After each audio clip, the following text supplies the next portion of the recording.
Saltbox Farm Cooking School on April 28th at Saltbox Farm on 40 Westford Road. The First Parish Auction on April 30th at 20 Lexington Road.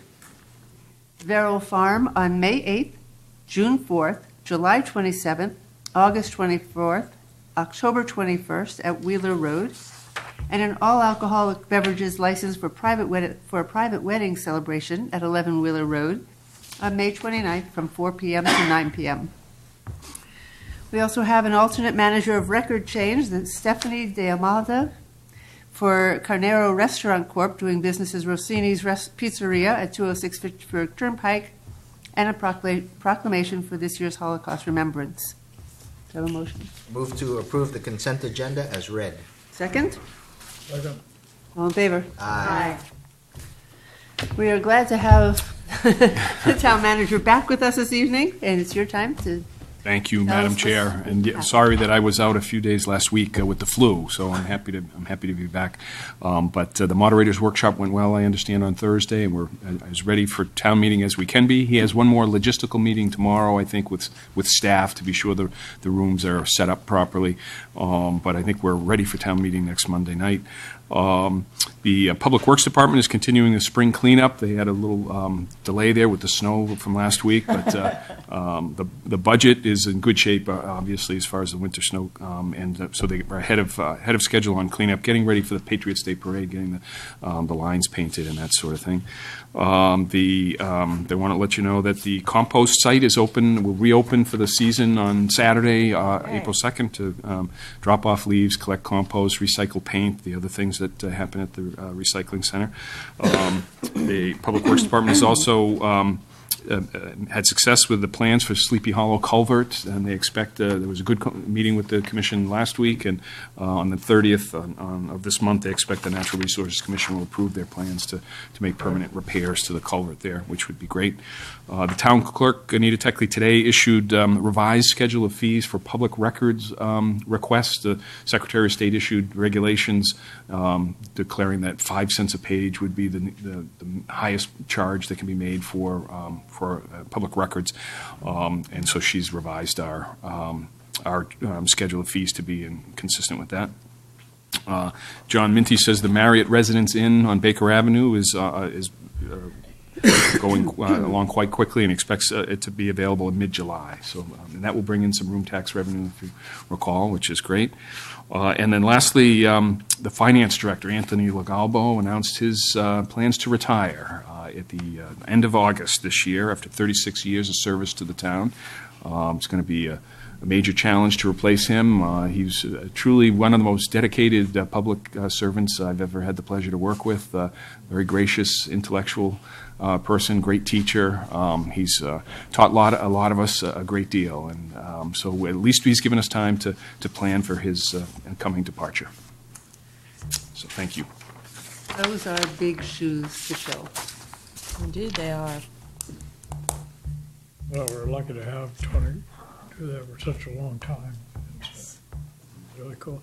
The NRC, I think, the commission and the staff there should be commended for that culvert work. There were a lot of very complicated competing interests with respect to the swamp and turtles and heron and the like. It was a pretty complicated thing, and I think the commission and the board really and the staff really did a great job of managing that. I agree. I'll pass on those comments though. Yeah, and I particularly appreciated the willingness of Public Works to step in and even offer to do things to slow down the draining of one area that's happening as the result of nature's course in order to try and preserve habitat. So it was a very good collaboration. But there was a plan to go out and put some aluminum shields around. That happened yesterday. Yep. They installed shields to protect the trees. So protect the herons from raccoons, essentially. So prevents tree climbing animals. Exactly. Yeah. So that's great. So yeah, nice work, and it'll be nice to see that project. Nice. Yeah. It's a good resolution after at least 7 years of.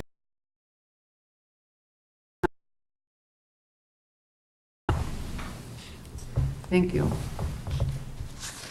Any questions for the city manager? All right, next item on the agenda is the discussion of the renewal of the agreement between the town and the Concord Independent Battery. Who's here to talk to us from the battery? We have the contract, or the agreement. Can you sit over in the chair over here Sure. with the microphone and state your name for us, please? I'm Jim Finnegan, and I'm currently president of the Concord Independent Battery Corporation. Okay.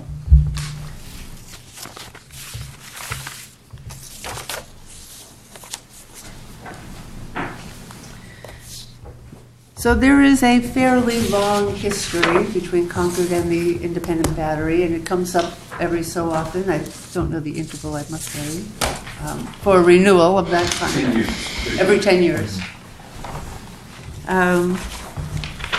And what can you tell us about the last 10 years of independent battery practice in Concord? I'll give you just one slight correction. The contract was renewed 5 years ago. 5 years ago. It's a 5-year interval, and the contract is basically the same. It's exactly the same as the last issue of the contract. It describes in there, I can't remember verbatim the sections, but it discusses how we train. It discusses the request of the battery to use the town's equipment, and that's the most significant portion of it. The cannon, which is stored at the gun house, are owned by the town of Concord, and the battery is actually the curator and the custodian of the cannon and the other equipment. So the contract comes up. There are certain tenets of the contract, including the insurance. We actually appeared before you today to do two things. We want to discuss and hopefully have the contract renewed for the next 5-year period. The second reason we're here, and I have my other corporate officers, Philip Kenny and Charlie Barker, are behind me. We also, every year, we operate at the request of the town Public Ceremonies Committee to provide participation at their ceremonies and services throughout the year. So we're here to request permission to use the town's cannon, as we always have, for the event scheduled by Public Ceremonies. Okay. Do you have any concerns about the contract? I'm not at all. The contract, as I said, it's the same contract that's been renewed since 1999 was the initial contract. Okay. Chris, you don't know? Vermi, yeah, no problems at all. The battery always conforms to the insurance requirements and the training guidelines. We haven't had any issues. Gotta get this done here. Yeah. Is the battery in compliance with the manual and the Code of Massachusetts Regulations chapter on cannon firing for this current year, for 2016? Is that something that gets recertified annually? Tell me. The certification that may be included in that contract is the bore scope aspect of the battery. Bore scope is provided by the United States Army. They send technicians, very expert technicians. They visit us every 5 years as a tenet of the contract. We have the guns examined to make sure that they're in absolutely 100% operating shape. We had 2 technicians come down a month ago from Waterville, New York.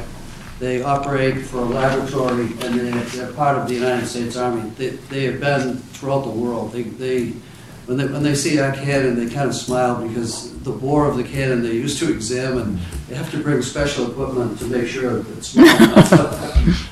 So that's done, and that should be attached to the contract. Let's see this. That should be a firing cannon. I don't see it. It's in the packet for you to sign. Then I will see this. I did see it and missed it. Okay. The other section that's in there, the Commonwealth of Massachusetts regulates cannon firing throughout the Commonwealth by a CMR.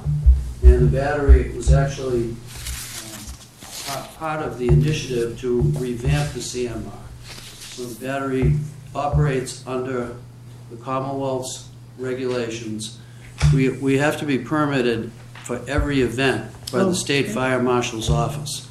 We obtained those permits through the Concord Fire Department, and copies are filed back with the Commonwealth.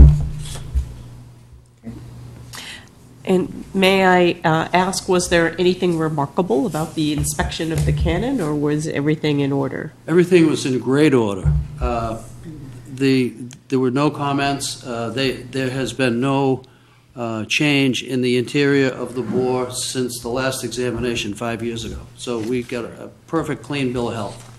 That's good to hear. How many members does the battery have now? We have 47 active members, and we have over 100 associate members. There are two classes of membership in the battery, active and associate. And not all of these members are certified to shoot, is that correct? In your package, which I worked with Ruth to deliver, I believe there are 29 of the 47 active members who will be qualified to serve on a gun crew. Some of the other members, for various reasons, some is age, some is their place of employment, they won't qualify this year to fire. And there are several active members who will not qualify because of certain circumstances, particularly age. So, but in your package, there are 29 who will have attained the ability to fire. Okay, great. All right, Are you ready? I am ready, unless there's further discussion in the world. I just want to compliment Mr. Finnegan on the professionalism of the battery. It's been very impressive for the years that I've been watching. I can't tell you enough about the support that I get. The battery changed over. Bob Eaton was the president for 14 years. He did a tremendous job. I took his position, and just the back up that I get from the members is just sensational. That's great. Good to hear. We look forward to seeing you this month. And hearing us. So first, shall we do the request to fire the town cannon? Is that the one we should do I first? guess we should do that first. Okay, I move to approve the Concord Independent Battery request to fire the town cannon at town celebrations on April 9th, April 18th, Patriots Day, April 19th, May 30th, and November 11th. Second. All in favor? Aye. I move to approve the proposed contract renewal agreement between the Concord Independent Battery and the town of Concord as contained in a letter dated March 23rd, 2016. Second. All in favor? Aye. Thank you very much. See you very soon, Thank you. April 9th. Mr. Finnegan, is there a practice session or I remember, There are drills scheduled Yes. all the way until the test fire. Our next drill is Wednesday evening this week at 7 o'clock at the gun house. all right? And when is the test firing this year? Yes. The test fires, it's at 9 o'clock on April 9th at the Old Man's Field on Monument Street. That's okay. Yeah. Is that also the day of the Merriam's Corner exercise? That is, That's right, it's later in a the day, total yeah. day commitment for the battery, but, you know, we're happy to do April it. 9th. Okay. Thank you. See Thank you. April 9th. Thank you. Thank you.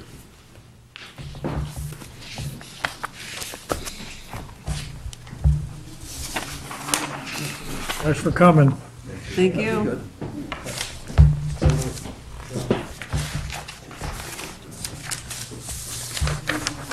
Thanks again. You bet. Thank Thank you. you. We'll see you soon.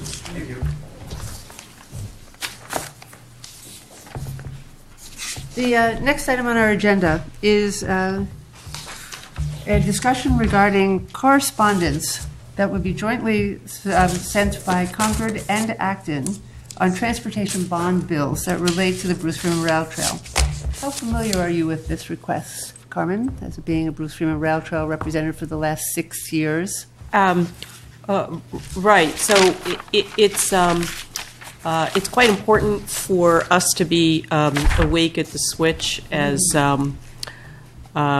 local governmental entities to pipe up and remind the state that we're still here and we're still shovel-ready for these items that are in the bond bill to make sure that the appropriations actually happen.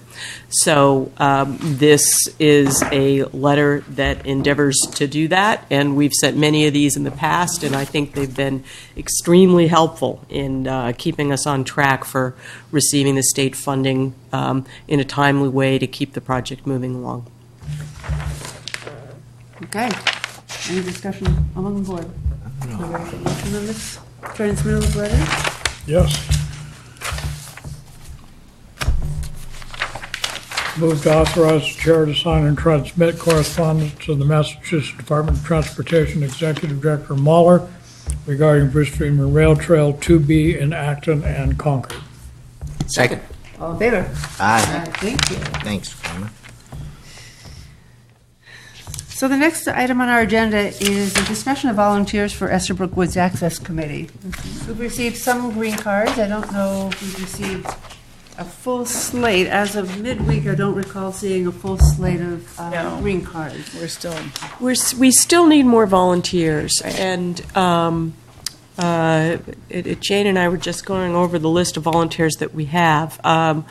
In the various categories of folks who we need, I will note, let me just find my charge here. While you're looking, I know that the Land Trust is meeting tonight. The Land Trust And is Ms. meeting Ferguson is tonight. going to get us a name, and I spoke with the Natural Resources Commission, gonna and give us a name. they're going to give us their representative, and the Trails Committee is meeting on Tuesday at 8, and they've already, I think, selected Kathy Angel to be the Conservation Stewardship representative, so we should have all three of those by Okay. morning Tuesday. And we do have a few folks who have submitted green cards as neighbors or abutters, and it would seem important to have neighbors or abutters from multiple points of access to the woods, since anything that happens at one place has a tendency to impact the others. And we do, at this point, have folks who have volunteered from different access points. And we have a few members of the public who have volunteered as at-large members, and I think we're short on particular precincts in terms of areas of town to the extent that we wish to take that into consideration. So we have a very large number of folks who live in Precinct 5 right, who have volunteered, a couple of folks in precinct 4. Precinct 4. I don't believe we have anybody in Precinct 1 or Precinct 2. Is that right, Jane? Well, Kathy Angel is precinct 1, Okay. but So- we're, geographically, we're pretty tightly clustered in the area that surrounds Estherbrook. So, in the perfect world, I think those at-large members would be drawn from very different areas of town. And if that isn't who steps forward as volunteers, I think that's probably okay. But there, among the folks who sent us letters, who demonstrated some interest and some thoughtfulness about the issues, there were a few more people that we haven't received green cards from, and we've made a list out of those folks to just make phone calls to those people to see whether they would be interested in serving on the committee in case they are unaware Of the formation. that it's been proposed. Great. Great. But I would expect that this should be ready to go very shortly. Yeah, we should aim to get the slate nominated at our next regular meeting, shouldn't we? I think that would be doable. Because as you said, well, we should have an NRC Land Trust and Trails by the end of this We week. could even, because we've got short meetings before town meeting dates. We could- yeah. might even, We might have something ready. We currently are scheduled at 6:30 to have a pre-meeting to each night of town meeting. So it may actually be possible on April 4th. Right. I think we let's should give it try a- to do that, Yeah. although it's not going to speed things up as much as we think, because we have a meeting on the Yeah, and they're not meeting before that, but. And we need, how much time between nomination and appointment? Just one meeting, so you Oh, can well, nominate, say, good. Right. if we had a full slate on Monday the 4th, we Let's- could nominate on the let's try to 4th, do we that. could appoint the Right. following meeting, which would be the 11th. Let's Right. see if we can aim. And then get- So that Just sounds under like that's a reasonable goal. And I will note for the town manager that there were a couple folks who mentioned to me that they'd like to make sure that nothing else happens in terms of town actions with respect to parking or changes at any of the access points until this committee has had an opportunity to review things. So I know we did discuss putting up some at least temporary parking signage at Lowell Road. And I think those signs have been ordered. Okay, so I think that's fine, but in terms of changing surface or anything like that, people would like not to see that happen until there's an opportunity for a full vetting of the range of possible changes and how the community feels about that. Just given the timing and what the committee has to think about, is this likely to get completed before the chief's parking restrictions expire? I think not, actually. I think there'll probably have to be an extension of those in order for the committee to complete its work. And this board can authorize that. Yeah. Yes. Right. Okay. So for anyone who's listening, send your green cards in. Right. We are still looking for a cross-section of folks who have not yet come forward. And are you going to be making phone calls, Jane? Is that what I was just hearing? Or a combination of? I think that, yeah, I am happy to be the point person on this. Guys, going to take the lead to put a slate together then? I think, now, Jane, you're going to be liaison to this Right. committee. Right. So I think Jane is totally happy to take this on at this point. And you call on me for help as you wish, and I'm happy to share phone calls with you if you would like. Draft As long slate would as be you get great. it We can done chat. before next Wednesday, Okay. Or Monday. or whenever, when is it you officially? Oh, I turned to dust on the last day of town meeting. after the end of town meeting. Right, at the conclusion At of the the very end, at the very, very, very, very, very end. Oh, and I've spoken with the moderator, who's willing to continue town meeting throughout the year. It's the unending town. Right. Thank you. I do recognize a number of people here from the Esbrook Woods neighborhood, and I assume you have something you want to share with us. And if you'd like to do that, you can do that now, rather than wait till the end of the meeting when we take public comment.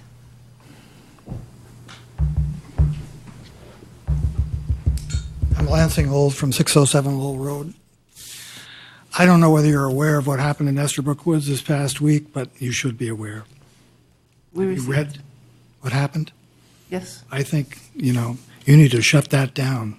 You need to fix that problem before it gets worse. Okay, thank you. He's referring to an exchange between a horse and a dog. It's a very serious situation. Yep. Yeah, Yeah. You- we you may received not it. be liable We received for it. correspondence regarding that, and it's disheartening. it's not a matter of liability as much as it is getting it stopped. I mean, Oh, but it's a liability for someone if something happens. Okay. Any other comments on Esbrook Road before we move on?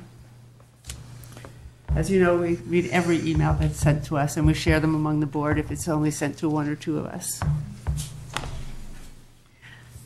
Okay, next item. We are moving right along this evening. We have a request from the petitioner for Article 45 to present to us an update from what happened since we last met at the public hearing. So if you'd have a seat, introduce yourself.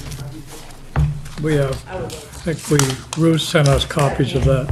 Didn't you, Ruth? Yeah. Some of us are more challenged.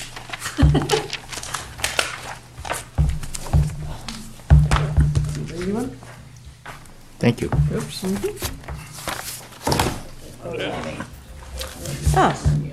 Okay. Okay.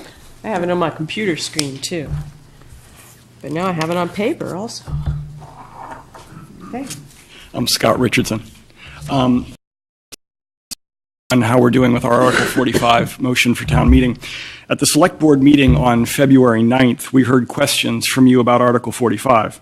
The purpose of this conversation is to answer your questions and to update you on the motion that we anticipate to bring to town meeting. Number one, we worked with Crosby's Marketplace to address their concerns, and Crosby's now supports Article 45. We've met with 52 food service providers and retailers to provide information about Article 45. You've been busy. To understand, well, Barbara Nicholson is remarkable to work with, to understand what polystyrene products they use, to show them alternative products, and to answer questions. The conversations confirmed our view that a prohibition is workable within the time frame of Article 45. Concord Public Schools. Concord Public Schools uses 29,000 polystyrene trays per year and 6,000 polystyrene cups and lids per year. We see a large community benefit in CPS's transition to reusable food service ware. Regarding Emerson Hospital, they are aware of Article 45, and they say they will comply if it is approved. We've spoken to over 100 residents about the proposed bylaw. We think Article 45 will build the Concord brand with the growing number of environmentally oriented customers and we want to help our food service providers capitalize on this opportunity. We modified the article's language regarding exemptions. Exemptions will be the responsibility of the town manager or his or her designee, not the health department. We modified the article's language regarding retail sale of polystyrene food serviceware. Retail establishments will be prohibited from selling or distributing foam, polystyrene, or rigid polystyrene food serviceware to customers unless equivalent biodegradable, compostable, reusable, or recyclable food serviceware products are available for sale and are clearly labeled such that any customer can distinguish easily the biodegradable, compostable, reusable, or recyclable food serviceware products. We modified the article's language regarding the timing of enforcement. Specifically, violators of the bylaw will be subject to fines on or after July 1, 2017, instead of January 1, 2017. We identified possible cost savings for the town that could exceed the town's costs of enforcement in 3 years. The savings occur when residents shift to reusable or recyclable food serviceware instead of polystyrene.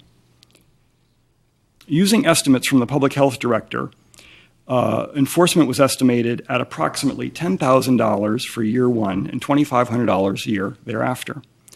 With possible savings of perhaps $5,000 per year in our curbside program, Article 45 will pay for itself within 3 years. We've developed a volunteer-led outreach and education program to reduce the costs of implementation for the town. We plan a comprehensive program of outreach and education that will roll out from April to December so that the town is polystyrene-free in food service by January 1, 2017. This program will be volunteer-led and implemented with no cost to the town. Regarding costs of alternatives, our research indicates that moving to compostable products is the least expensive option for the provider and typically doubles the cost of the packaging item. But because polystyrene is such a small component of the cost of goods sold, the price of the product on the shelf typically might increase 2 to 3%. For example, moving from a polystyrene coffee cup lid to a fiber lid adds 4 cents to a product that sells routinely for $1.80 or more. Of course, if consumers transition to reusable products, our food service providers will save money. And then regarding recycling, depending upon the cost of the final product, for example, a salad that sells for $5.95, the increase associated with the container, a recyclable container, could again cause a 2 to 4% increase in the retail price. So that was our goal, was to address many of the questions that you had at the review meeting and to give you an update on where we are. Thanks a lot. You've done quite a lot of work since the public hearing, and I appreciate that you listened to the comments that were made at the hearing. and began the conversations. I think this is a substantial change from where we were. Does anybody have questions for I do. Commissioner? And I have a number of questions. First of all, why the change in enforcement date? That was part of one of the amendments as you moved it to, I forgot now, 2017 on or after? Enforcement in July versus January. Push it up Just 6 months. practical? This came from a conversation with a number of members of select board and also the town manager. We're making this modification to help the town more easily budget for enforcement, Okay, fine. to help CPS budget for implementation, and to reduce the enforcement costs borne by the town. I think it will also have the salutary effect of giving merchants a little more time to use up their existing stock and make alternative arrangements if the bylaw is adopted. Changes in supply chain happen slowly. It's difficult to do that overnight. So we Would should- would Crosby's not be supportive of, first of all, if they're supportive, are they going to be prepared to either send something in that could be read at town meeting, or as a representative going to speak? Yes, I see. There you are. They've been allowed to speak at town meeting. I apologize. Thank you for coming. Yeah, Welcome. I'm Bob Bell from Crosby's. Right. Your question was what now? Well, I'm delighted that, but the question I had was, I think it'd be important to town meeting to know that, and it would be important if Crosby's would say something at town meeting. I remember they were initially opposed to the ban of water, single-serve water things, and I think Mr. Crosby, in fact, spoke at town meeting. So I think if Crosby's is supportive of this, I think it would be helpful to the town to have somebody say so. I was surprised, though, that the support of Crosby's, where it seemed to me that if I understood the amendment, you can continue to sell these things as long as a shelf space of equivalent linear feet, or however you measure the stuff, is provided for alternative products. Is that the gist of the? Yeah, we are going to do our best to bring in more of that product. We don't know what's available to us yet, so it's not like it's going to be one for one, but whatever's available, we will bring in, and we'll also let the customer know what is polystyrene free. We'll have signs. But is the plan to eliminate the sale of them, even though you could? We will eliminate the sale of polystyrene. Right, that's what we're opposed to. And that's what we work with Scott on, to come up with an agreement as to how we To can give choice. carry both Yeah. and let the customer choose. No, I understand the way it's written. I guess I know nothing about food retail facilities. I would think of all the things you sell in your store, the margins on these things, these products, whether they're recyclable or not, is not fantastic. Right, that's true. And so I was just curious as to, if you've got something that doesn't have fantastic margins, now you're in favor of essentially doubling the shelf space for something that's not fantastic. What we may end up doing, because we only have a certain amount of shelf space for that category, we could end up discontinuing some of the polystyrene items to bring those in. That's a possibility. Yeah.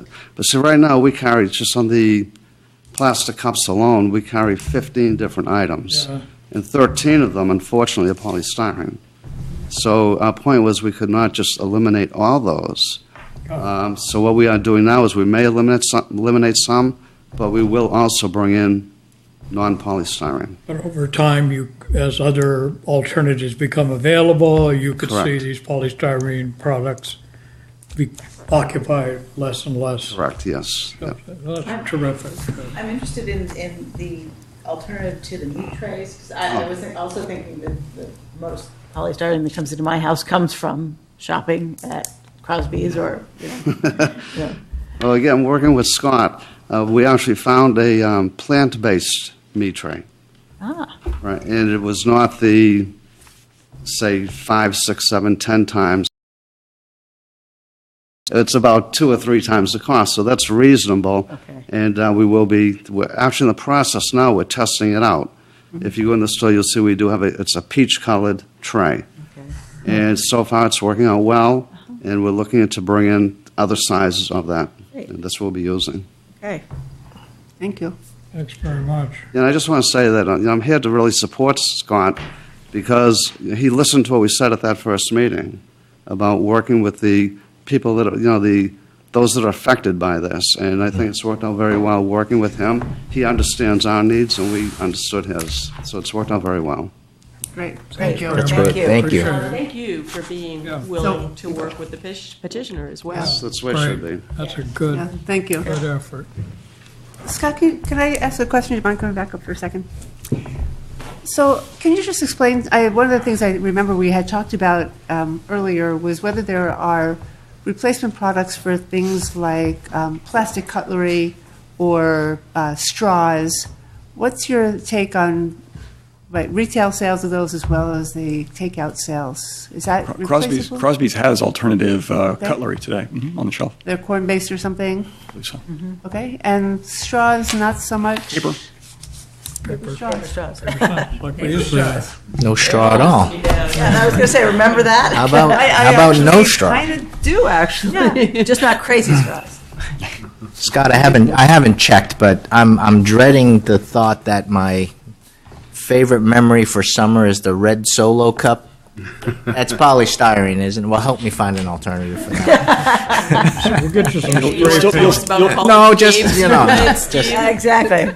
You'll still be able to buy them at Crosby's. well, we'll find an Well, alternative. thanks. You will. Thanks very much for all the hard work you've done and paying attention to Absolutely. comments. That's really, Well, we could Really appreciate your terrific. support at town meeting. So one last question. Have you had the opportunity to talk with the school committee on this article as well or not? No, not yet. Okay. Not yet. Okay. We've gathered some information from the school system. From the school, We from the have a school. pretty good understanding of where they use polystyrene today and pretty good understanding of where they are in the transition, but So this would be further at the conversations. elementary and middle, but not at the high school? Correct. The high school Yeah. the high school apparently does not have polystyrene in it. The high school does not have polystyrene? My understanding that they do not. They use only the foam trays as a backup in like an emergency. But my understanding is that the design of the kitchen is such and it's great. reusable. And we'd like to get the other schools in that Super. direction. I understand there are green teams at some of the elementary schools that may be Oh, yeah. interested There are. in seeing this There are. agenda. Okay, Fantastic. great. Thank you. Thank you so much for coming to us this evening, and appreciate all the work you've put into it since the hearing.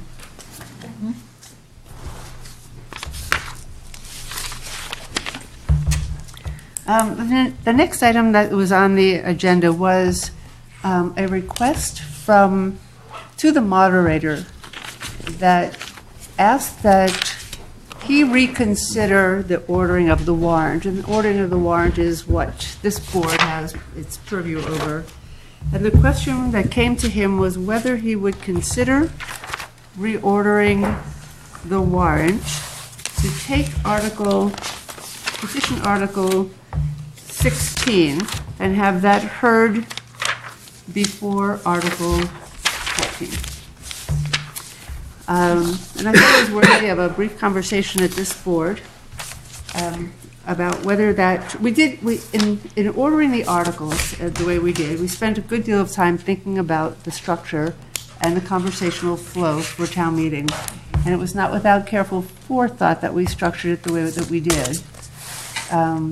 And I am asking this board whether you have any sense of a reason that you would want to consider restructuring that article to be heard out of order. Well, I would note that at the hearing, the petitioner Yeah. suggested that he did not intend, by bringing this article, to suggest that town meeting not vote in favor of Article 15. Correct. And he was not suggesting that that project should be stopped or not, or be slowed down. It should proceed. He simply wanted this reconsideration exercise also to take place. And that being the case, I see no particular reason to reorder these warrant articles. Or did the petitioner have a change of heart on that? I have not heard from the petitioner. That was just, the coordinating meeting was just, And Last did week. Mr. Yeah, it was Mansfield keep the just same view at the coordination meeting? Thursday, Friday. he did not, No. he did not express any different opinion, nor did he at the time raise the issue of reordering the articles. I don't see any reason to do this either. So that, So, it sounds like this request was not brought to him for sounds like it wasn't the discussion. petitioner's request. Yeah, exactly. No, it was Okay. the wanted request to to make move that it clear. before 14 or 15th. His article is 16. Right, 16, before Move it 14. before. So the 14. petitioner wrote to the moderator Right. asking for consideration of reordering of the warrant. The petitioner did do that? The petitioner did do that. Okay. Okay. And so, rightly so, the moderator said, punt it to the board, since we order the warrant. And, you know, I am mindful that during the conversation when we were ordering the warrant, it was with full notion that the petitioner said that he fully supported the current proposal for the transportation facility at W.R. Grace, and that he wanted to, in the long term, think about whether there were other alternatives down the road. In the short term, this was definitely the right way to go. And that was influential in our decision on how we wanted to order the articles. Yeah, let's move on. Yeah. Does it require a vote or done? No, I don't No see vote. any. it would if we were going to Okay, reorder it. No, I have no reason to reorder. okay, great, thank you. And we did support that article, didn't we? Which And one? it's We 16? I believe we took no action vote on that article, no action. Oh, wait, let me look at the, I believe. Sorry, I'm just, Lewis is here if you wanted to hear from. I can wait to speak in public comment. Well, let's just make sure we know that our, Second. I believe this board took an opinion of no Select Board action. recommends no action, it action, I'm says here in the sorry. No FinCom action. report. no action. Thank you. That's what my, And that was my It's been a recollection. while. Right.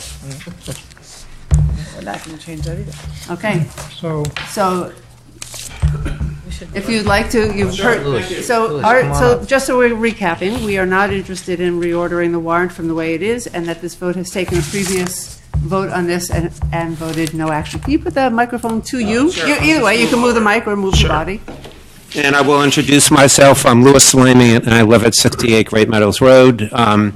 I worked on the building committee for 6 years, and I was on the school committee for 6 years. And I don't know if this is a badge of honor. I've had no life for 6 years, but I think no one knows that campus better than I do, who's a volunteer. And so there is, a lot of talk about putting a parking lot on the high school campus, or maybe a bus depot, or a combination of the two. And the school committee, when I was chair, actually looked at that 4 years ago. And so just to recap, as everyone knows, there's a remediation article before the town, which seeks to cap that old landfill, and the cost currently is $1.1 million, and both Concord and Carlisle will basically be sharing in that cost.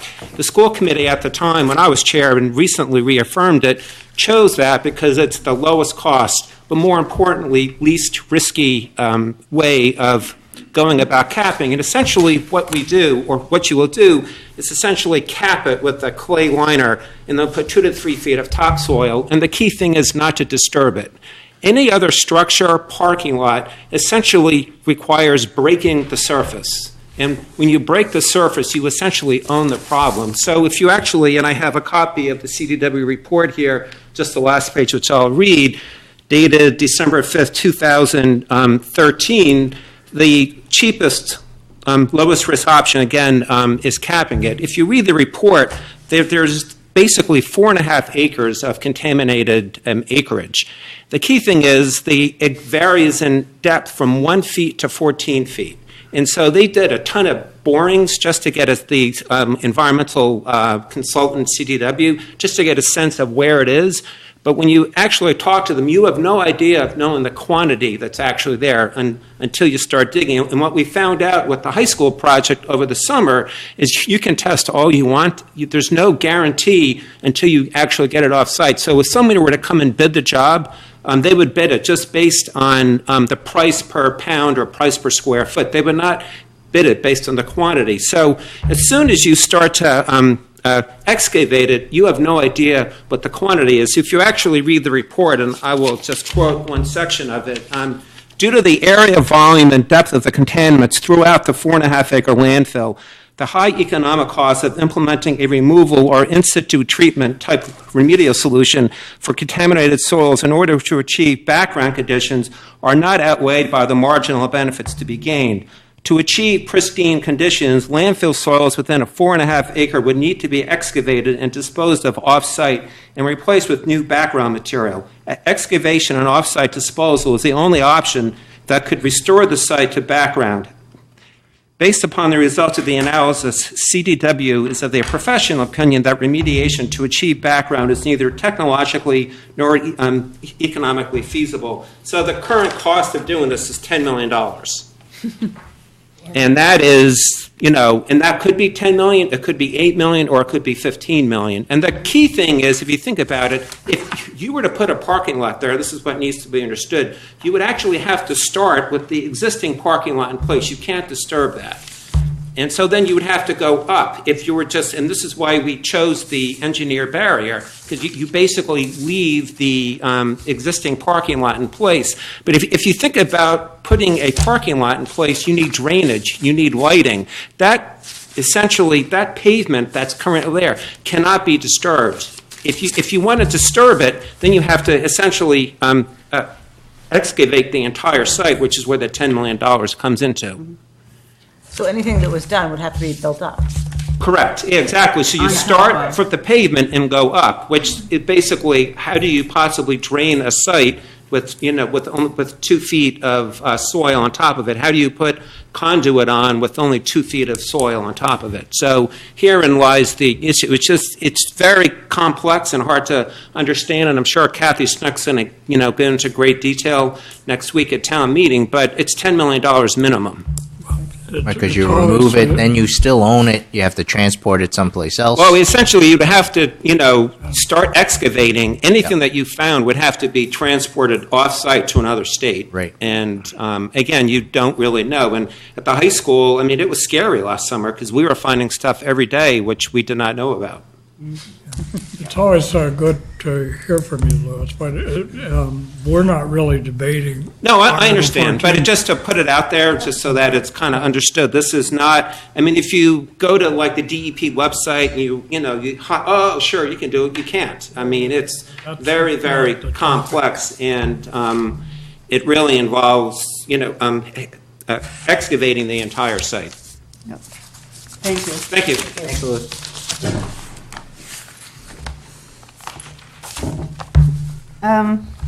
So we have a general category here for this conversation about other town meeting matters. Are there things that we need to consider as we approach next week's town meeting? Well, I have one issue, which is the question of whether or not to change the motion on Article 8. And just to give you a little bit of background on this, Article 8 is the proposal for a senior means-tested property tax exemption. And throughout the development of this proposal and at the hearings at which it has been discussed, the Local Tax Fairness Committee has indicated that that the process for adopting this would be as follows. There'd be a vote of town meeting to ask the select board to submit the request to the legislature for the home rule legislation to allow us to do this. Once the legislature passed that, it would come back to town meeting for town meeting to authorize a vote at the polls on the legislation. Then there would be a vote at the polls, and if the vote at the polls was, I believe it's a majority vote. Is that right? If it passed at the polls, then it would be adopted and implemented. So it turned out that as the committee was looking at the actual language of the article, there isn't anywhere in the language of the proposed legislation or the article that specifically calls out that second town meeting before the legislation, if it's passed by the legislature, goes to the polls for a vote. And there was some debate about whether, well, that still is our intent. Of course, we intend to do that. It would be, as I understand it, possible for the select board to send the legislation directly to the polls without another town meeting vote, but I don't believe that would be the select board's intent either. So the question arose, is it enough to simply underscore that that's what the intent is and that's the commitment of the select board in the event that town meeting adopts this? Or should they go ahead and amend the language of the motion to make this clear? And I ran this by Tony, who said, well, because it means one more thing where we'll have a motion up on the screen that has red underlining in it that says, and there's an explanation that this is different from what's in your book. But I think Tony's view, and tell me if you think this is, if I have this, if I'm summarizing fairly, that we could do this either way, that there'd be no harm in not correcting it and simply underscoring in statements by the committee and the select board that's what we're going to do, or in going ahead and dotting all the I's and crossing all the T's and just making sure that it's exactly in parallel. So the committee is going to talk about this tomorrow morning, and they would really like to have some guidance from the select board on what the board's view is on what it should do about that motion. So in the public hearing on this, it was quite clear that as you discussed what their intent was, it was to vote at town meeting. If it is approved by the legislature, we would bring it back to town meeting, and then it would go to a townwide vote. So that's been the communications on this. Mm-hmm. So your question is whether it needs to change in language of the motion or whether we can continue with the statement from the board of our intent to do it that way. Does one have more weight than the other? You know, I suppose that technically there's no enforceable legal obligation of the select board to bring it back to town meeting one more time. I would suggest that if the select board publicly represents that it's going to do that and then chooses not to do that, it would do so at its peril.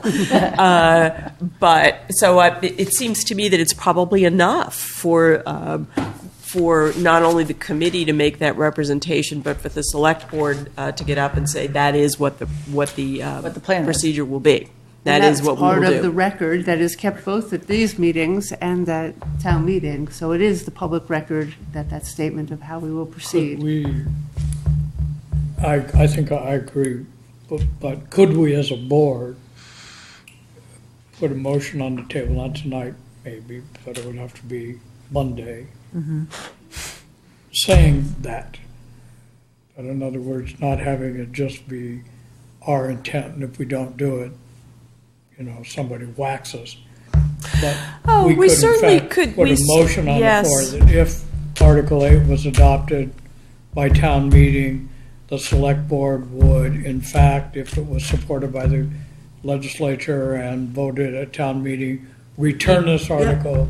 In In the nature of a resolution, I could Kind of process. stick that in your comments yes.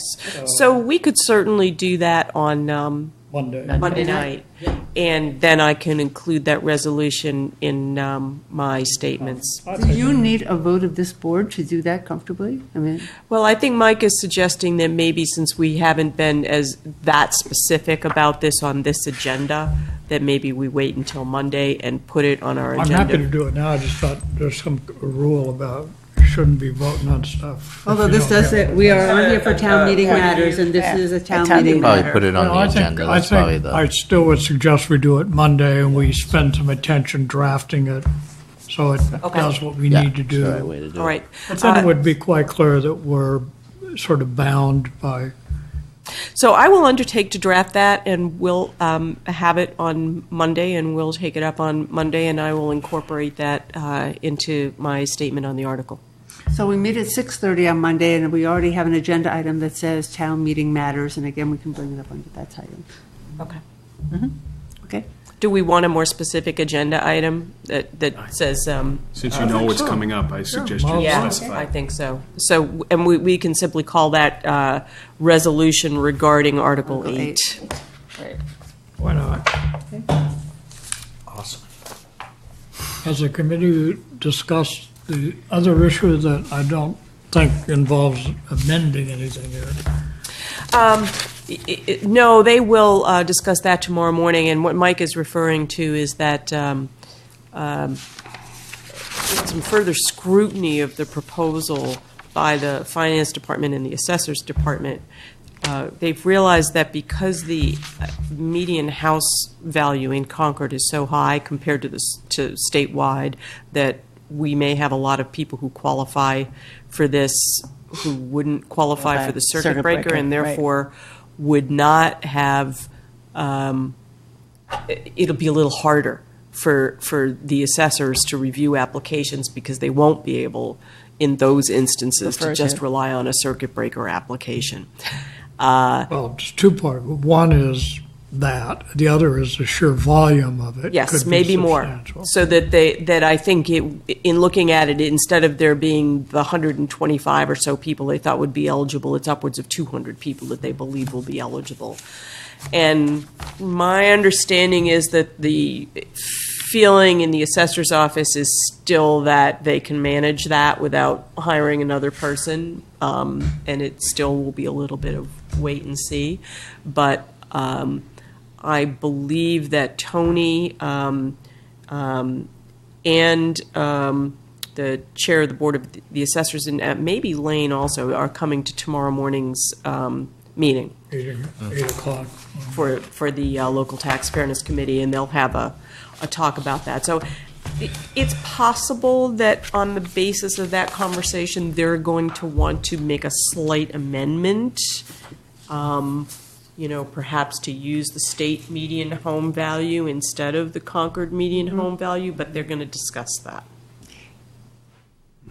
If they That would- plan a motion that would do that, would that make cause us to rethink whether they also change the motion that sets out our protocol? Interesting question. Because if they're already going to change the motion, now's the time to change both. Right.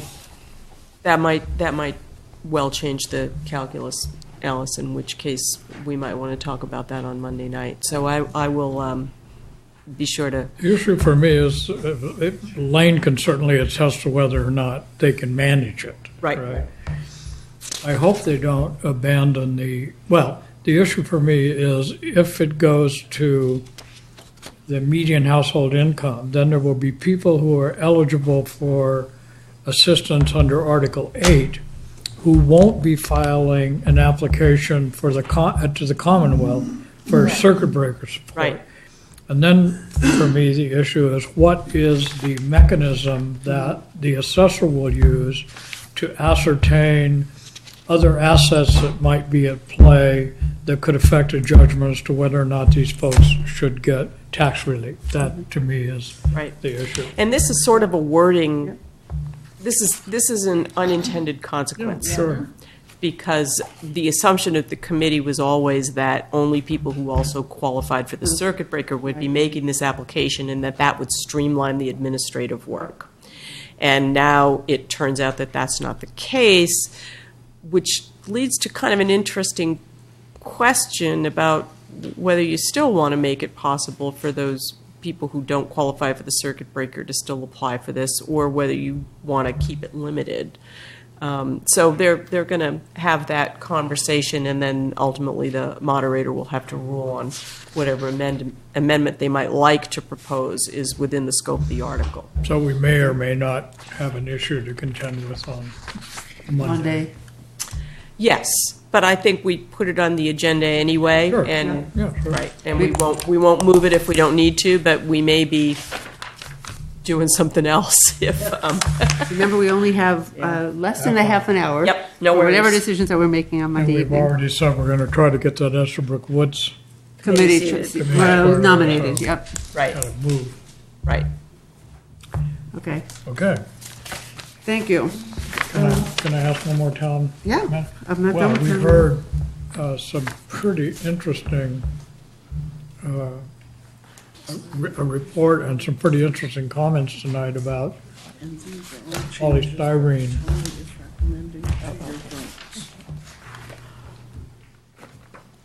You're asking whether this board should take a vote. Is that what your question is? Yeah, I guess that's my question. So we, We said we were going to reserve judgment until town meeting, and correct. so we can still do that. So I'm open to a discussion whether we want to take a vote on Article 45 this evening with the amendments as Well, I written. think that one of the reasons we had decided to hold off was because we hadn't yet heard from either the Board of Health or Public Works.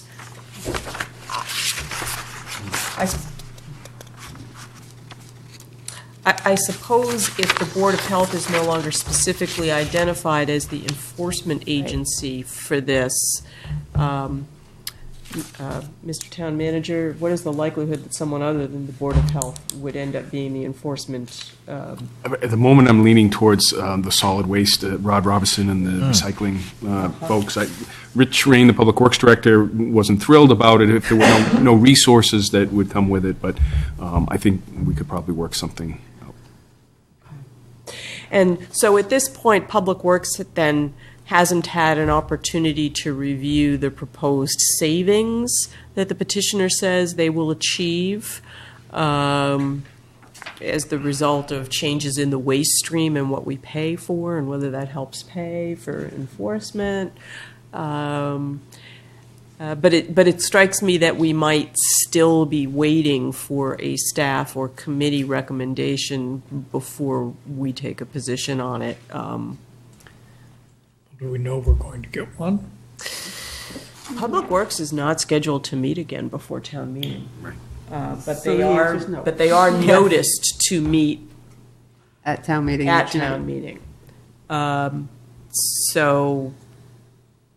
that Well, is we a might get conundrum. lucky. I mean, this is liable to come up on the second night, right? Isn't that a pretty reasonably high number? 45. Article? Definitely not the first, I don't think it'll be the first night. Carmen, do you think we should wait for those committees, or, I mean, I The Board thought of Health the, has given their opinion. okay.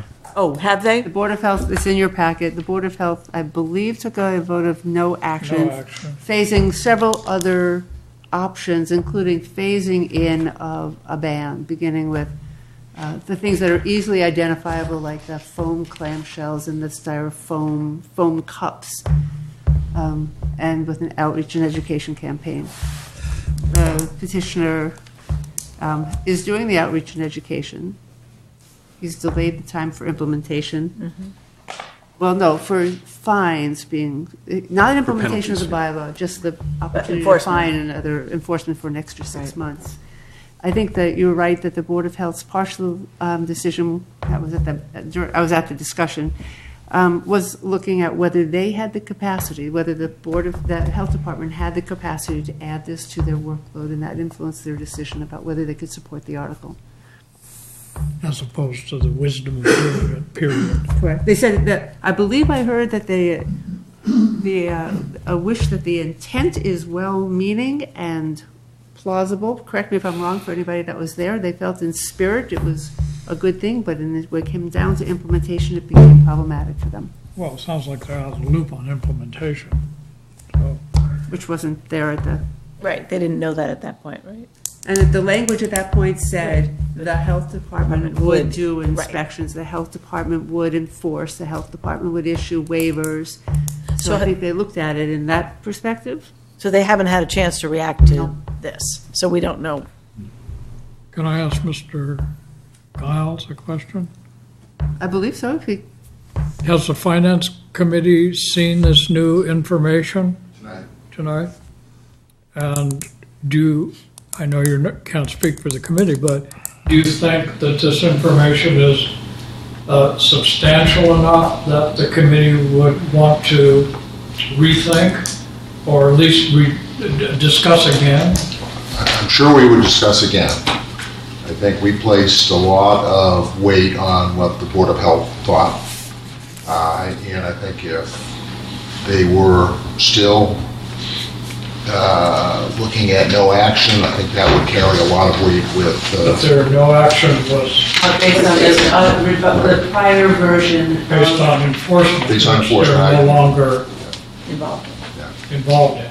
And the other question I would have, which we haven't asked, is the cost of this on the schools.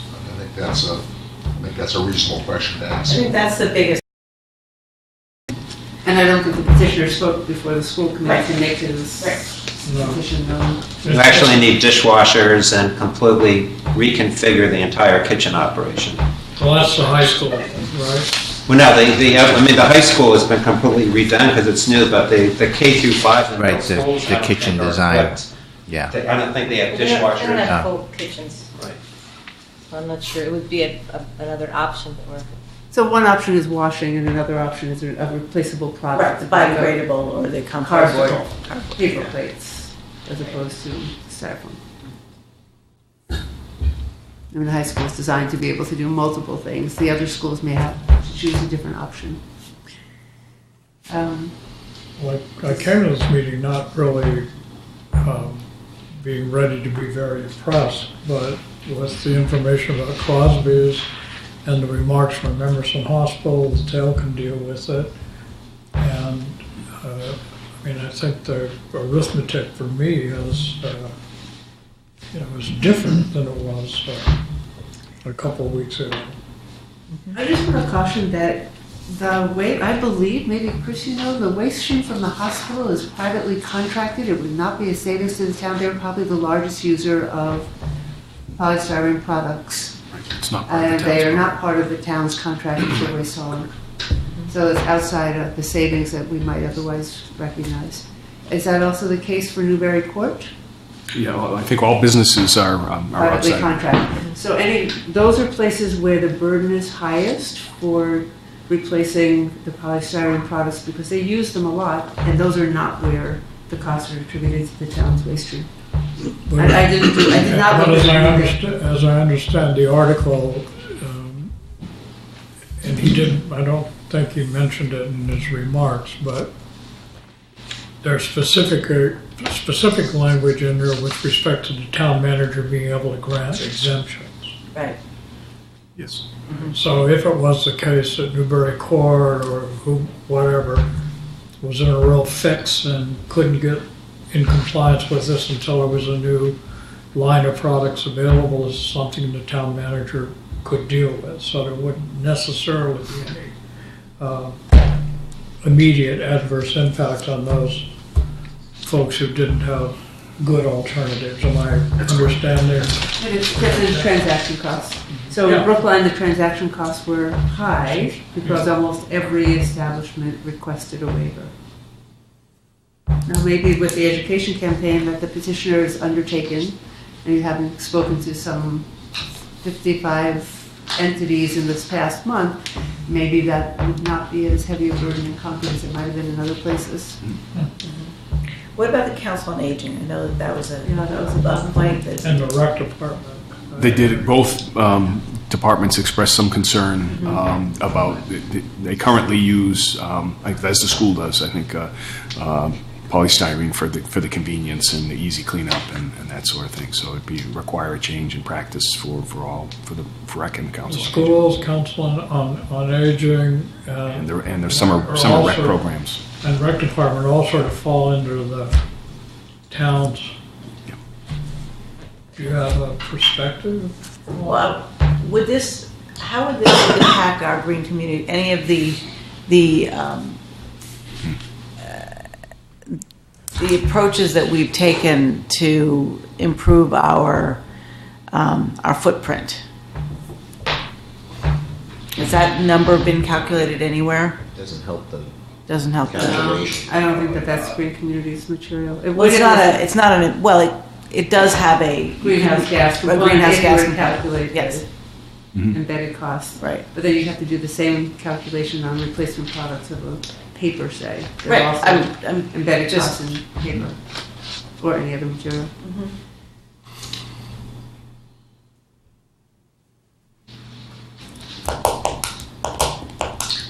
Well, is it the case that the board would feel better about taking a position on this, one way or the other, if we had a sense of the Board of Health's thoughts? I don't think it matters what they're for us. I think they were worried about a resource. Yeah, and the burden to the department.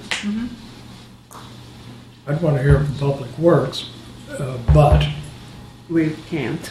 we can't, number one, and number two, even if they said it was going to cost money, and the net is not in our favor of saving, that doesn't mean it's not a good idea. Right, We incur right. costs for all kinds of things. When are you guys meeting again? Monday. Monday?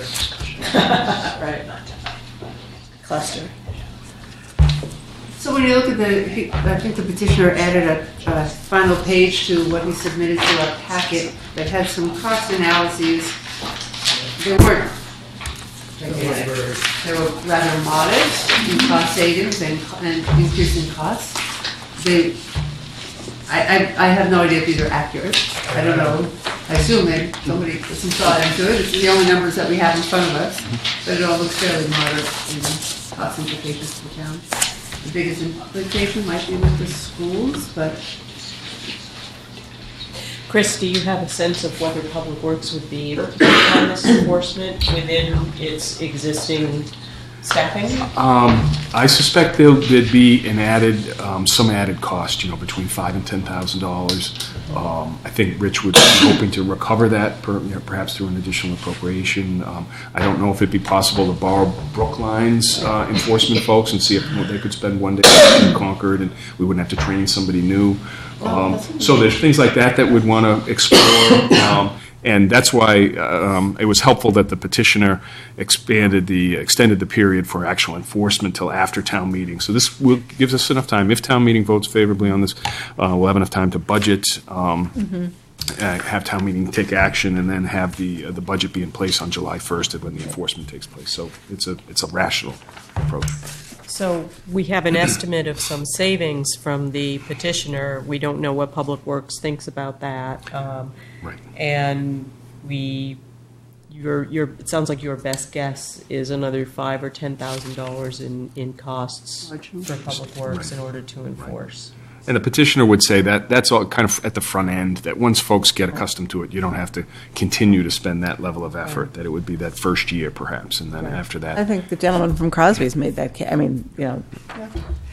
so the language in the revised article says that violators of the bylaws will be subject to fines on or after July 1, 2017. Mm-hmm.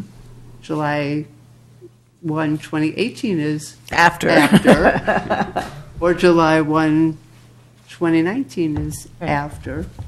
It So I certainly am creates some. comforted that it allows us time to be able to build the program and do outreach and education and figure out the budget cycle that would allow us, if we figure out whether we could hire the Brookline person who works half-time at $30,000? Maybe share a resource? I mean, it gives me comfort there's more time before we'd actually be required to do inspections and enforce to make sure that we are in compliance with the bylaw should it pass town meeting. I wonder if the petitioner meant on and after. Well, that's not. Language was approved by both council and moderator, so I can't speak for what the intent was. But it's written this way. It's a good question. Yeah, but I mean, once it goes into effect, first people have to be in compliance with it. So I think the date is after that date, you better be in compliance with this law. If you're not, you're subject to some kind of fine. But the first process that would happen after that date would be those that don't think they can comply, they'd be applying for an exemption or a waiver from the town. It would be those that don't apply for a waiver from the town and don't comply with the law that would be subject after that date to some kind of fine.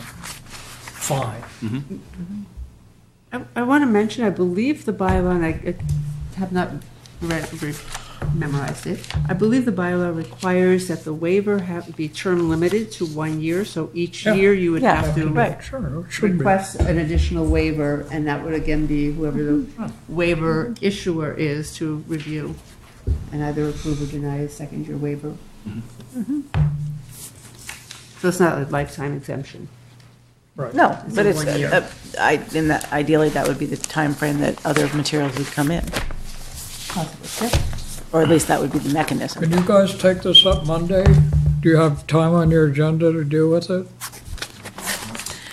Did you get a copy of the petitioner's? There's an electronic version, I'd love to. Yeah. Yes, there is. Yeah. Of what his presentation was this evening. There's an What I'm- electronic What I'm version. thinking is if the finance committee would take it up on Monday, and then let us know, we could take it up on Tuesday with their potential input.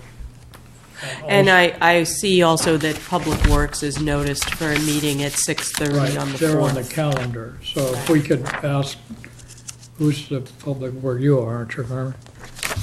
If you could ask them if they would can do that. talk about it. And Yep. Chris, could I ask, I mean, I'd like to hear from the town,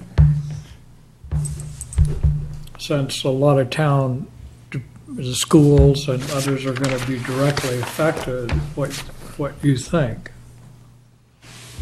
So, not now, but I mean, it would be important to me that the town says, yes, the schools have an issue here.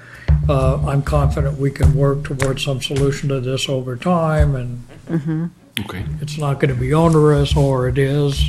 I don't know what the answer So is. Rec and Council on Aging are Kate Hodges' responsibility, and she was the one that brought it to our attention that they had concerns, so I'll review that with them. I suspect it's a much smaller scale, Yep. And rec, too. so that 200 lunches if they went to every paper week. products, They could- I suspect it's quite manageable, but I will check. And I suppose one question too would be whether it would appear that under the bylaw, if it were enacted, that it would be appropriate to give the schools a waiver for the first year in order to allow the schools to get it figured out if What they products, needed yeah. to buy a dishwasher, for That example. would be town managers, Right. Or his Or designee. designate. or is this? Whereas that's Nice try. Well, that for the schools, that's a pretty big That might be the endeavor. select If board. I you could feel it suddenly had to coming. do washing, and that you need program space, you need equipment,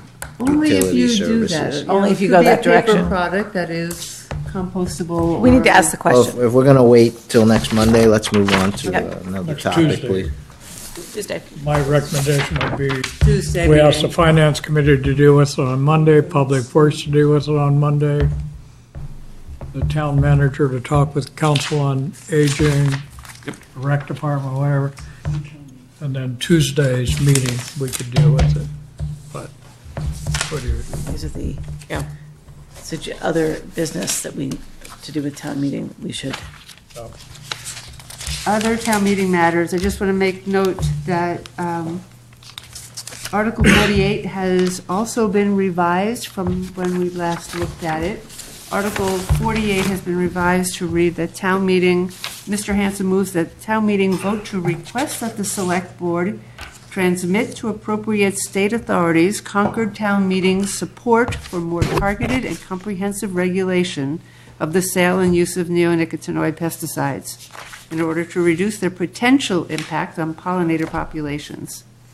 And further to request that the town departments take all appropriate measures to discourage their use within the town. So this makes an assumption that it was voted positively at town meeting. If this is not voted favorably at town meeting, it would be difficult to enact this as written. Because this says that the select board transmits to appropriate state authorities Concord town meeting support of. Right. Okay. So if there is no support of this. Then there's no does not letter. happen. so it doesn't mean we might not take some other kind of action with respect to this. Sure. State That's right. legislation Yeah. or the will of. Yeah, and I will say that the petitioner here spent quite a bit of time with the Agriculture Committee The Agriculture Committee is just as concerned about bees as the petitioner is. They need them. They pollinate corn. And where they didn't necessarily see eye to eye was on what the scientific evidence is, although everyone agrees that more study is necessary. And I think the general feeling was that the study ought to happen somewhere other than the town level in terms of resources and skill. And that said, there was quite a bit of discussion with Agriculture Committee members and the petitioner, and I believe the Agriculture Committee is going to support this motion. So it is my understanding from the coordination meeting that the important word change to this article was negotiated with the Ag Committee, and it adds the word potential impact on pollinator populations. Right. Right, that's, Right, I'm yeah, really glad to hear that. yes. So we have not taken a position on that article either, so that's something we could take up Tuesday? Article 48 is something that we could take up. Sure, Will or the we Ag could Committee meet? take it up now if we wanted to. Has the Ag Committee acted? Did they actually vote at their last meeting? No, they didn't vote. They're going to vote tomorrow night. So we'll wait. Let's wait. So let's decide on Tuesday night. That's I mean, terrific. it's revised significantly from where it was, that it's supportable in my view. That's great.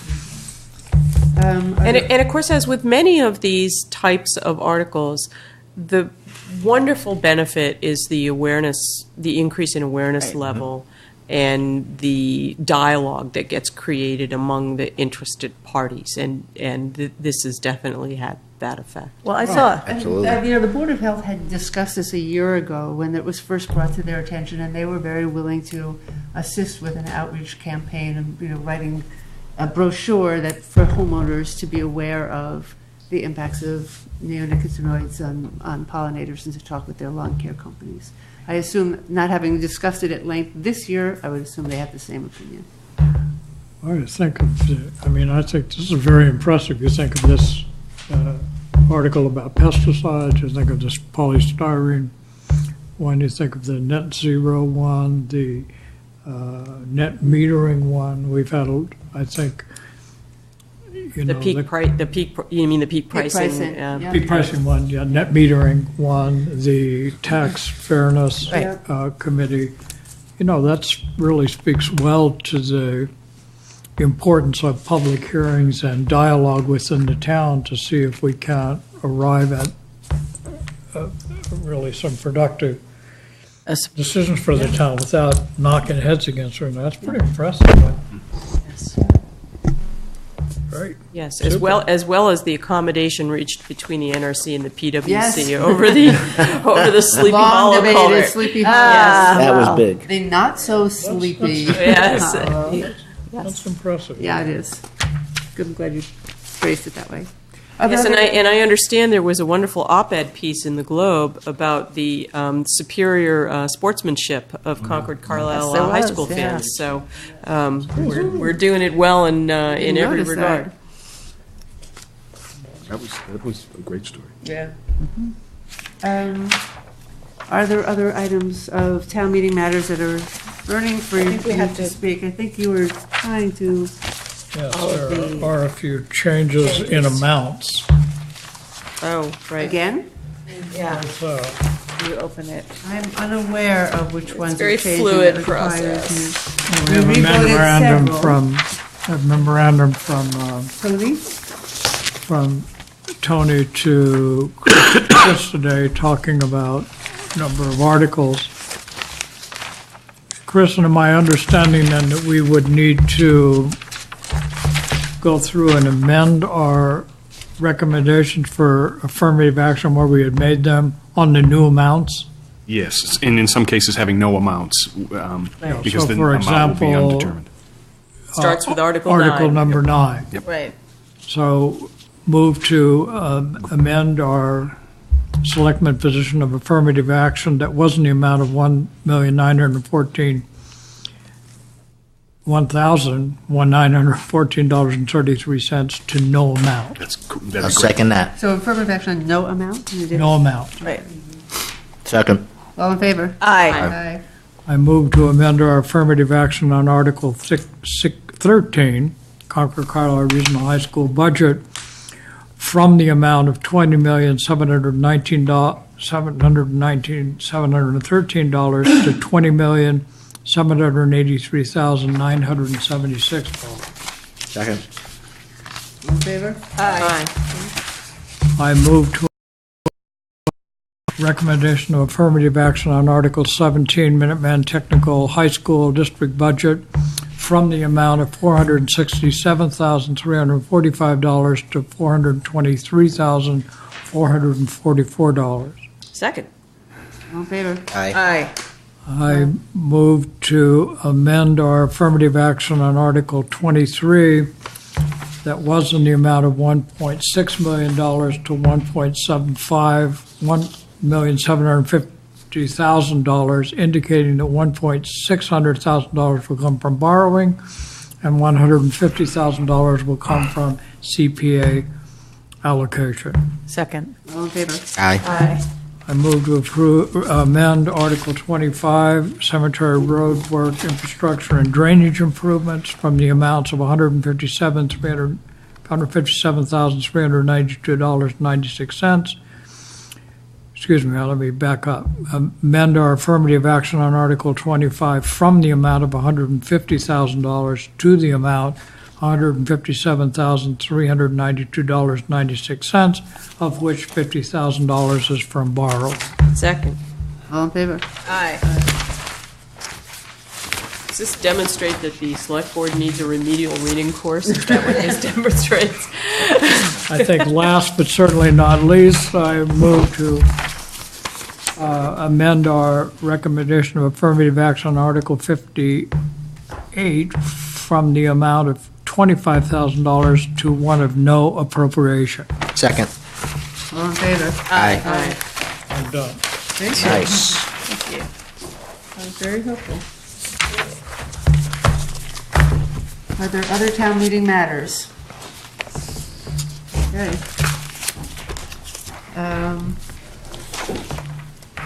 Public comment. Is there anybody that'd like to come forward and talk to us? Sure. Introduce yourself, take the microphone. Ramon Cantu, 36 Bristersville Road. Unfortunately, I was just catching the tail end of Mr. Salemi's comments about the high school area and possibly using it for parking. I second his comments regarding the fiscal irresponsibility, or rather, the bad decision it would be to go for a full remediation. But there's something else that I don't know if it was mentioned, but the center area there where it's kind of a lot of tourists come in, it's a main entrance way in, and to have either a bus depot or public works traffic, like a vehicle center there, I think would be a detraction to not only the town, also the high school itself. The high school is very nice. Landscaping is yet to go in, but having a transportation depot would definitely be a detractor. And then the other concern that I have is with transportation depot, diesel equipment, et cetera, at a education facility. I have concerns with diesel particulate and the health concerns there might be for children, whether they're going to and from or doing sports or some sort of outdoor activity. So again, sorry I missed the early discussion, but I did want to emphasize the beauty of the Concord entranceway and the health concerns that I have with regards to having something there so near the school. Thank you. Great, thank you All very right, much. thank you. Any other comments? Seeing none. Mr. Grom, you're not going to comment on your last official Last chance, unaffiliated, last chance, select board meeting? citizen at large. Committee liaison reports? You already got mine. Oh, well, actually, I have one more thing to say, though, and that is that tomorrow night is the Agriculture Yes. Committee's Oh, yeah. Meet Your Farmers program at the Harvey Wheeler at 7 p.m. Woohoo. And they are going to be, the farmers are going to be there in force talking about such wonderful topics as soil building, weeds, pesticides, season extension, and irrigation. So, Look forward to that. and they'll be available to chat afterwards. That sounds like a lot of fun, and I'll be at a planning board meeting, which is a continuation of the planning board that actually Steve joined me at last week, which was a. He's even leaving early from his last board meeting? Wow, I don't know. I don't know. I think Slacking. Break the mold, right? Take care. Yep. Which was a long discussion with a lot of public input around a topic that was not on the table to be discussed, which was parking for the Millbrook Terry proposed new supermarket and the impacts. What was on the agenda to be discussed was the landscape planting and the beginnings of discussion of the proposed parking deck that would go into the wetlands On piers, right? That's the proposal there. What? It's going on piers. Yeah, we go on. sonotubes Yeah, of some sort. but it's unclear as to how many. Road. I think there's still clearly a lot of work to be done, and as I said, the parking study has still not come back yet. So there was no vote intended to be taken to start with. When is this taken up again? Tomorrow. Tomorrow. Okay. I don't know whether it's on the NRC agenda Wednesday. So the parking. I don't think the parking. Consultants no, that's in April. That's in sometime. April. Yes. The NRC did review the plan because it affected the wetland there. I don't think they issued any order of condition, though, so I don't know if it's on the. You know, I think it starts with the planning board. It does. Has to And that's why they approve came to the planning board the first. strategy. HDC gave approval. Well, they also gave kind of, I think, a similar response as the Right. NRC is if the planning board kind of holistically Right. Approves approves this, the then approach, they'll everything go so for- far looks like it's doable or not, Right. with conditions. Right. So that's what they're going through right now is the planning board steps. Right. So parking count, deck, Yeah. access, all those issues in the site plan. The one parking issue that came up that I thought was interesting from a town perspective was made by one of the residents on Bow Street, talking about the invisible effects, that which escapes a parking plan, which is, as they were describing, Bow Street is a cut-through, which I've never used, so I was not aware of that, for those who are bypassing Monument. And you can... Oh, so you don't have to go around the circle. So you have to go around the circle. There are no sidewalks on it, and there is a conveniently laid crosswalk from the end of Bow Street to what will be functionally the front door of the supermarket. So if you look at where the parking is proposed right now with the deck, it's actually much closer to park on Bow Street and walk across to that's this interesting. proposed supermarket than it would be to go park Interesting. in the back on a deck and then walk the other way. I'm not suggesting, but it was an interesting point of view, and I hadn't thought about it. It's not on the NRC agenda Wednesday. No, okay. The culvert. I had the pleasure of attending the Rec Commission meeting, and there's a lot going on over there. They're revamping the summer camp, which wow. sounds exciting, like trying to get the cost down and just really turning over a lot of programs. The Beatty Center's got a new marketing plan coming together. They got a lot of capital projects online, exterior lighting out there. It's pretty dark out there now, so it's good they do that, and really trying to kind of rebrand or bring more focused identity for the whole rec department in general. So it's very exciting. So stay tuned. We'll get you more info there. And I attended the Hanscom Field Advisory Commission. Sharon Williams presented the State of Hanscom report, and everything's going well. I believe these noise studies have been getting better or quieter just because certain engine types have been kind of reached those deadlines where they're no longer allowed to be used. I believe it was non-stage 3, Mike. I can't remember which. Yeah. And they're just not as loud once you get those out of the mix. So that was good news to hear. Interesting, I saw, you get these informational flyers from realtors in the mail, right? And I was reading through one of the brochures, and it was there was a marketing line that I thought surprising for a particular piece of property that's on the market. They were advertising its proximity to the private jets at Hanscom. Yeah. As being an amenity. Yeah, right out behind the airport. In the south, there's that was a sales amenity. Yeah. Like in kind of south Midwest, there's subdivisions where your backyard's like a runway, so your house has your plane, and you Really? The college roommate had a plane in our backyard, fly out. in our grass field. Other liaison reports? I attended the library committee meeting where they were planning their speaker series for their meetings coming up. That was very interesting. I also attended, which will be an agenda item for us, I also attended the school committee meeting on Tuesday.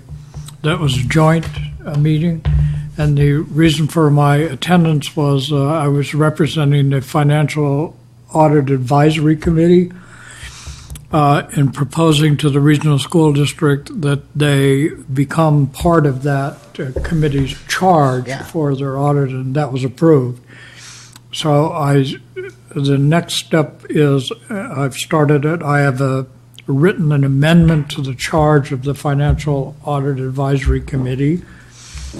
I have shared it with Tony, and once I have his input, I will then share it with the Financial Audit Advisory Committee, get their input, and then the school committee. Yep. And once I've got everybody's input, it will come back here as an agenda item To revise the charge. to revise the charge to include the regional school district. I think that's a really good thing to do that. That'll bring the town budget, which includes the public schools, municipal light plant, and the regional district, all inside Together.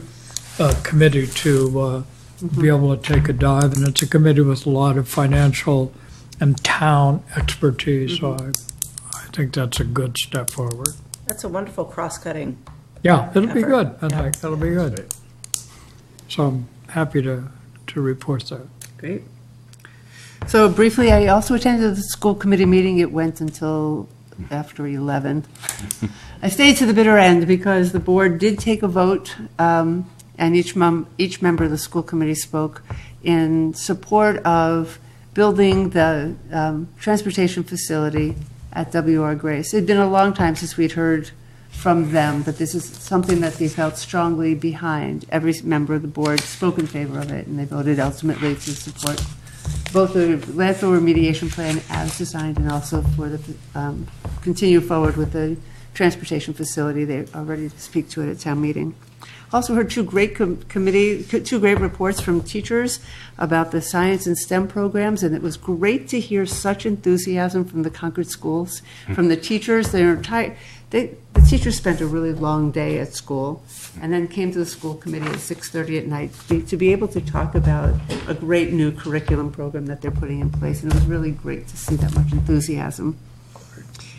I also attended the Board of Health. Their recommendations are attached in the packet, in which they said no action on Article 45 based on what they were responding to. And I met with the Historical Commission on working out language and revising their presentations for town meetings, demolition delay bylaw. No other liaison reports. We can move to miscellaneous correspondence. I just want to make note that we received a public records request from Scott Richardson for all emails, all select board emails related to Article 45 and polystyrene. I don't think they They're were. working to. What do we do with them? I believe that there is software that Yeah, the keyword search. word search. We don't have to do it. It happens by Yeah. Mark Howell. Marcus, yeah. So that he will do a keyword search on all the emails for things that relate to Article 45 polystyrene and provide all the documents to the petitioner. Well, just as a interest, if for this and other, that would be carried out by Mark Howell, I get it, that's fine. Are we notified, dear Mr. Lawson, 19 of your emails about polystyrene have been included in that kind of stuff, or is it Yeah, just? I'll ask Mark to mean, identify no. for you what it is that's come up. Yeah, it's always good to know We should what's know. been said. Yeah, absolutely. Yep. So you'll be reminded of something last summer. or Shockingly, we whatever. don't always carry that in our brains. This is the first public records request that I can recall coming to this board of this type. Committee appointments. I move to appoint Erin Logan of 18 Nathan Pratt Drive, number 107, to the Public Ceremonies and Celebrations Committee for a term to expire May 31st, 2021. Dan Gainsborough of 899 Lowell Road, Elise Woodward of 379 Garfield Road, John Dalton of 212 Thoreau Street, Pam Hill of 15 Whitmore Street, and Brian Folds of 33 Riverdale Road to the Energy Futures Task Force for a term to expire in November 2016. Have a second? Second. All in favor? Aye. Let's get that Terrific. meeting scheduled. Lots to do. I think I should have been right to that for you.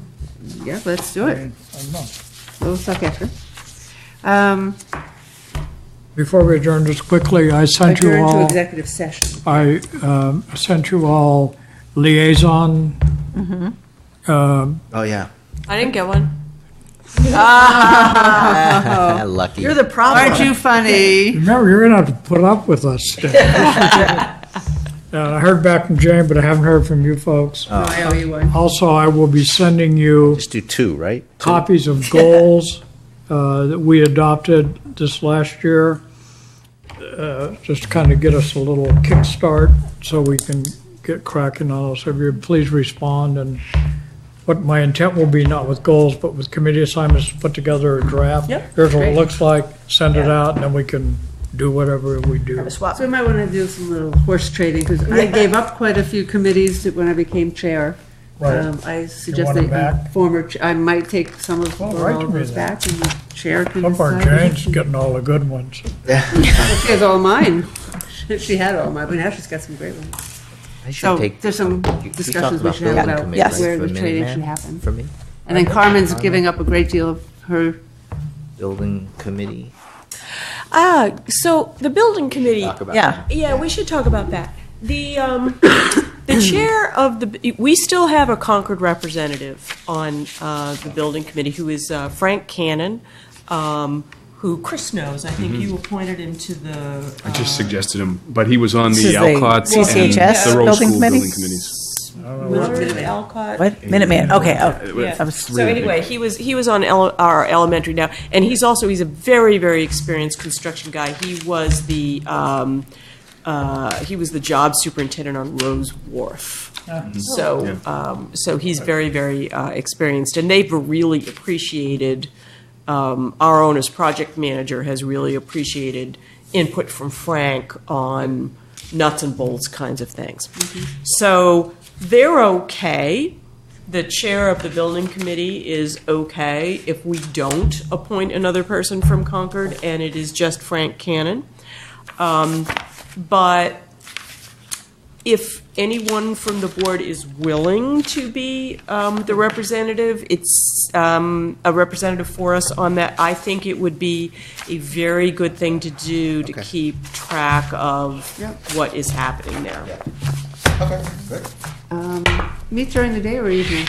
They meet in the evening. They meet at 5 o'clock. That's lunchtime. Yeah, they meet at 5 o'clock and they are chop chop. You know, if you get there at 5:02, they've already approved all the minutes from the Do last. they allow remote participation? No one has done it so far. I don't know. So one of us would be on that committee, or we would appoint another person. Carmen has been on the committee. Yeah, you for know, 6 well, years. the Mass School Building Authority requires that every school building committee have elected officials on it, but there are other selectmen on the committee, so I don't think that it's required that Concord send a selectman. I think it's pretty important that every town be represented, and we would be in the person of Frank Cannon. But, you know, Frank has had no obligation to report to you because I do it. So if you did only have Frank going forward, I think you would want be in to contact. establish a connection with him Right. and get him to come in periodically or send you notes after meetings or something. Report in. Oh, terrific. Yeah. So I should put that on our list then. Yeah. Okay. So were there a couple others that we were curious as to whether they still existed? Well, yes, I think the tax fairness, will that committee go out of business if You their know, yes articles and are- no, because it might be that they will be, you know, through the implementation phase, they might, that'll be a thing for you and they to, for this board and that committee to talk about, whether it makes sense to keep them as an existing group to kind of monitor how it's going or do outreach to make sure citizens are aware of Well, it. might have to change their charge, I suspect, without Might have to remembering change their it, charge. Yes. that it had to do with coming up with approaches to this problem as opposed to playing a implementation kind of role. Maybe that's a topic That's for an true. upcoming meeting after town meeting. Should this pass, talk with So- the members to see that this is an implementation team as well. I will raise with them tomorrow morning that they should begin thinking about what the continued role, if any, is for their committee if this is adopted by town meeting. I mean, and actually, if it's adopted by town meeting, the process will be that it goes to the legislature. It may be that someone's going to have to show up Yep. Right, for, and at speak to it. hearings or Testimony something, or- and that would be a job that they would happily take on. And then when it comes back one more time But it would be- to but it- town It meeting, could be low hanging Yeah. fruit for. Yeah, I just think yes, I understand that, but if somebody was going to represent the town, it would be the select board that sent a request to the legislature to act, right? Yes, the way this has happened in the past is that the select board sends the request for submission of filing of home rule legislation to our legislators. And in this case, it would have to be to Representative Atkins because this kind of a bill has to originate in the In the House. House. Yeah. So Representative Atkins would introduce the bill, and then it will end up in front of the Joint Committee on Taxation, at which point we might like to enlist Senator Barrett to support the legislation, and they will schedule it for a hearing at some point. And in the past, when we were working on the local option, local income tax, home rule legislation, I went, the committee went, other interested people went, and Representative Atkins herded us all together and got us a parking space and Who made spoke? sure we on the end. They spoke and I spoke. And we organized in advance Well, we've got what, time. because we knew we would be allowed limited time, and we organized in advance Yeah, what we're not we getting wanted rid of to that talk committee. We don't have to worry about that. So I don't think we're ready to No. dismantle that. Okay. Well, review the list, and if you think there are committees that should get axed, let me know. Okay. Surely there's a kinder, gentler term. So I will entertain Given a our motion. gratitude and I move retirement. to adjourn to executive session, not to return to open meeting. For purposes. A collective Yep. bargaining litigation strategy. Yes. Amen. Thank you. Second. All in favor? Aye. Aye. Executive session.